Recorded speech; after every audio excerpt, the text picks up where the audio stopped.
ఆ స్థిరత్వాన్ని ఆధారం చేసుకొని ఈ రోజున పెట్టుబడులు కావచ్చు, ప్రభుత్వాన్ని గ్రామాన్ని మళ్ళీ పరిపాలనా కేంద్రంగా నిలబెట్టే ప్రయత్నం ప్రారంభించింది. అందులో భాగంగా 13,326 పంచాయతీల్లో ఒకేసారి గ్రామ సభలు నిర్వహించడం జరిగింది.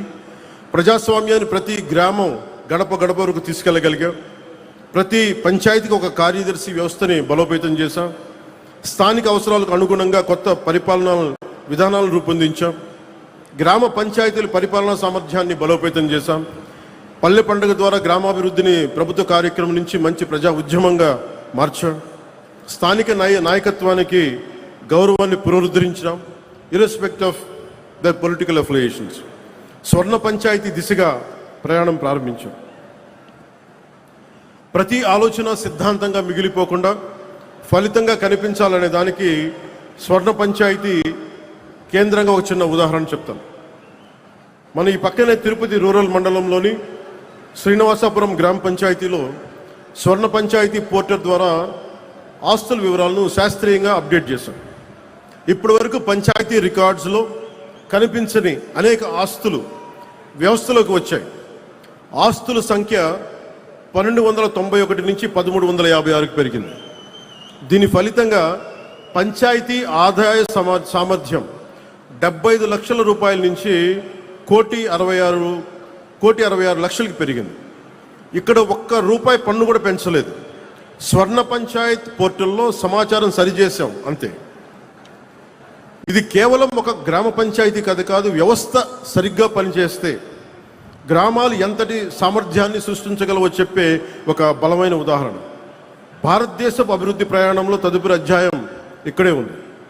2047 నాటికి వికసిత్ భారత్ నిర్మాణం పార్లమెంట్ భవనం నుంచి కాదు, 2.6 లక్షల గ్రామ పంచాయతీల నుంచి ప్రారంభమవుతుంది. భారతదేశ భవిష్యత్ పార్లమెంటులో మాత్రమే కాదు, గ్రామ సభల్లో కూడా రాయబడుతుంది. ఒక చిన్న వాగు ముందుగా తన పరిసర భూములకి నీరు అందించి తర్వాత ప్రధాన నదిలో కలుస్తుంది. అలాగే ప్రతి పంచాయత్ ముందుగా తమ గ్రామాలను అభివృద్ధి చేసుకోవాలి. అప్పుడు మండలం బలపడుతుంది, రాష్ట్రం బలపడుతుంది, జిల్లా బలపడుతుంది. మండలం, జిల్లా, రాష్ట్రం, తద్వారా దేశం బలపడుతుంది. 2 సంవత్సరాల క్రితం ప్రజలు మాకు ప్రభుత్వం ఏర్పాటు చేసే అవకాశం ఇచ్చారు. కానీ నేను దాన్ని కేవలం అధికార బదిలీగా చూడం, అది ఒక నమ్మకం బదిలీ. ఆ నమ్మకాన్ని నిలబెట్టుకోవడం మన బాధ్యత. ఆ దిశగా పనిచేస్తున్నాం. నిధుల కోసం మేము పోరాడగలం, విధానాల కోసం నేను పోరాడగలను, అధికారాల కోసం నేను పోరాడగలను. కానీ ప్రజల భాగస్వామ్యం లేకుండా అభివృద్ధి అనేది సాధ్యం కాదు. ప్రజలు పార్టీని కాకుండా వ్యవస్థల్ని నమ్మాలి. పార్టీలు ఉండాలి, వ్యవస్థల్ని బలోపేతం చేయడానికి ఉండాలి. నాయకుడిని కాకుండా సంస్థల్ని నమ్మాలి, వ్యక్తుల్ని కాకుండా విలువల్ని నమ్మాలి. అప్పుడు మాత్రమే ప్రజాస్వామ్యం శాశ్వతం అవుతుంది. ఏ నాయకులైతే ఏ పార్టీలైనా కావచ్చు, తెలుగుదేశం కావచ్చు, జనసేన కావచ్చు, భారతీయ జనతా పార్టీ కావచ్చు, వ్యవస్థను బలోపేతం చేసే దిశగా, విలువల్ని కాపాడే దిశగా, ప్రజాస్వామ్యాన్ని బలోపేతం చేసే దిశగా అడుగులేస్తే ఈ కూటమికి తిరుగుండదు. అప్పుడు మాత్రమే గ్రామ స్వరాజ్యం సాధ్యమవుతుంది. అప్పుడు మాత్రమే సామాజిక విశ్వాసం పునరుద్ధరించబడుతుంది. అప్పుడు మాత్రమే వికసిత్ భారత్ సాధ్యమవుతుంది.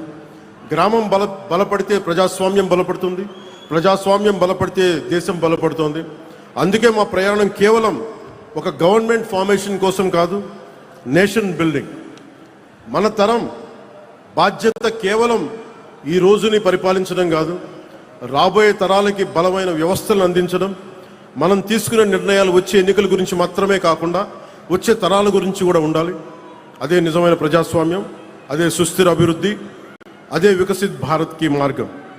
మనకు పూర్వీకుల నుంచి సంక్రమించిన భారతదేశాన్ని కాపాడటం మాత్రమే కాదు, రాబోయే తరాల గర్వపడే భారతదేశాన్ని నిర్మించడం, అందించడం కూడా మనందరి సమిష్టి బాధ్యత, ఈ కూటమి బాధ్యత. ఈ బాధ్యతను నిర్వర్తించే సంకల్పంలో గ్రామం నుంచి దేశం వరకు బాధ్యతతో కూడిన అభివృద్ధి యాత్రను ముందుకు తీసుకెళ్తామని మీ అందరికీ మనస్ఫూర్తిగా తెలియజేసుకుంటూ, మీకు సేవ చేసే అవకాశాన్ని మీరు ఇచ్చినందుకు మనస్ఫూర్తిగా మీ అందరికీ పేరు పేరున ధన్యవాదాలు తెలుపుకుంటూ ప్రతి సమస్యకి